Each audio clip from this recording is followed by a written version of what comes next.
Good morning class. आज का आपका टॉपिक है कंप्यूटर की पीढ़ियाँ। कंप्यूटर के विकास के इतिहास को टेक्नोलॉजी विकास के अनुसार कई भागों में विभक्त किया गया है, जिन्हें हम कंप्यूटर की पीढ़ियाँ कहते हैं।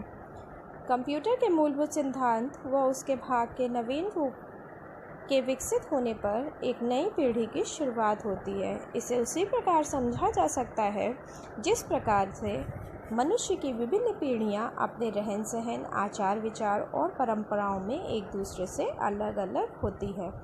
चार्ल्स बैबेज की परिकल्पना तथा कंप्यूटर की टेक्नोलॉजी विशेषताओं के आधार पर इनको 5 भागों में बांटा गया है। प्रथम पीढ़ी 1942 से 1954 तक इनका समय माना गया है। इस पीढ़ी के कंप्यूटर में आंतरिक परिपथ में मुख्य रूप से वैक्यूम ट्यूब का प्रयोग किया जाता था। ये लगातार विद्युत के संवहन से गर्म होकर जल्दी से खराब हो जाते थे। अतः प्रथम पीढ़ी के कंप्यूटर को वातानुकूल इकाई में रखना संभव नहीं होता था। वैक्यूम ट्यूब का आकार भी बहुत बड़ा था, इसलिए इस पीढ़ी के कंप्यूटर का आकार भी बड़ा होता था। यह स्पीड में धीमे होते थे, इनका मूल्य भी अधिक होता था। इस पीढ़ी में जोड़ घटाने तथा अन्य प्रकार के कार्य प्रयोगकर्ता को अपने से ही करने होते थे। इस पीढ़ी के कंप्यूटर में प्रमुख कंप्यूटर ENIAC, UNIVAC और EDVAC मार्क II इत्यादि आते हैं। ये कंप्यूटर्स का शॉर्ट फॉर्म है।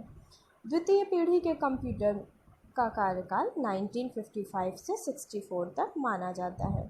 इस पीढ़ी के कंप्यूटर में आंतरिक परिपथ में वैक्यूम ट्यूब के स्थान पर ट्रांजिस्टर का प्रयोग किया जाता था। इनके भी कार्य वैक्यूम ट्यूब की तरह ही था, परंतु इनके कार्य करने की गति अधिक थी। साथ ही इनका आकार भी छोटा था, अधिक विश्वसनीय थे। प्रथम पीढ़ी के कंप्यूटर की तुलना में विद्युत की खपत कम होती थी, कम इलेक्ट्रिसिटी लगती थी। द्वितीय पीढ़ी के कंप्यूटर में डेटा भंडारण के लिए मेमोरी के फॉर्म में पहली बार कोर मेमोरी का प्रयोग किया गया। डेटा के इनपुट व आउटपुट ऑपरेशंस के लिए अनेक स्टोरेज मीडियम विकसित की गई। इन कंप्यूटरों का प्रयोग मुख्य रूप से वैज्ञानिक कार्यों में किया जाता था। कुछ समय बाद इसका प्रयोग व्यापारिक कार्यों में भी किया जाने लगा। इस पीढ़ी के कंप्यूटर में मुख्य रूप से IBM 1002, PDP-1, PDP-8 और UNIVAC 1107 आदि हैं। तीसरी पीढ़ी का जो समय है वो 1965 से 1974 तक माना जाता है।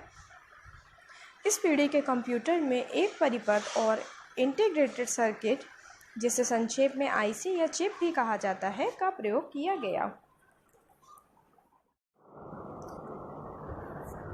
इस पीढ़ी के अंतर्गत इसमें जो चिप होती थी सिलिकॉन धातु से निर्मित होती थी, जिस पर सैकड़ों ट्रांजिस्टर को लगाया गया था। इससे बने कंप्यूटर आकार में अत्यधिक छोटे, तेज गति से प्रोसेसिंग करने वाले, सस्ते व सार्वजनिक और अधिक विश्वसनीय थे। इस पीढ़ी के विकास में कंप्यूटर प्रयोगशाला तथा बड़े व्यापारिक केंद्रों से निकलकर छोटे संस्थानों और कार्यालयों तक भी पहुंच गए। इस पीढ़ी के अंतर्गत ऑनलाइन डेटा एंट्री की शुरुआत हो गई, जहां हमने कीबोर्ड का प्रयोग करना प्रारंभ कर दिया। साथ ही डेटा स्टोरेज क्षमता भी अधिक हो गई, जिसमें मैग्नेटिक टेप, डिस्क आदि का प्रयोग होने लगा। इस पीढ़ी के कंप्यूटर में प्रमुख रूप से IBM 360, 370, PDP-11 इत्यादि हैं। चतुर्थ पीढ़ी के कंप्यूटर का कार्यकाल 1975 से 1990 तक माना जाता है। इस पीढ़ी में इस सिलिकॉन चिप पर कंप्यूटर के सभी एकीकृत परिपथ को लगाया गया, जिसे माइक्रो प्रोसेसर कहा जाता है।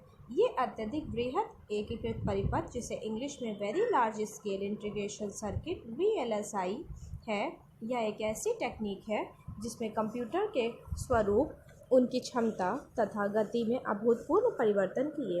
इस टेक्निक में छोटी सी चिप पर लाखों सर्किट बनाए जा सकते थे तथा यहाँ तक कि पूरा का पूरा CPU भी एक चिप पर लगाया जा सकता था।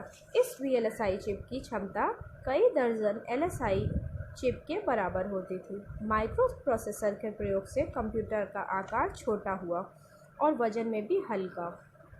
इनकी क्षमता और गति में अधिक बढ़ोतरी हुई, जिससे कंप्यूटर के निर्माण, बिक्री एवं प्रयोग में अभूतपूर्व वृद्धि हो गई। माइक्रो प्रोसेसर का निर्माण इंटेल कॉरपोरेशन द्वारा किया गया था।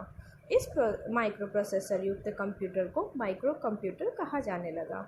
यह जन सामान्य के लिए प्रसिद्ध हो गया।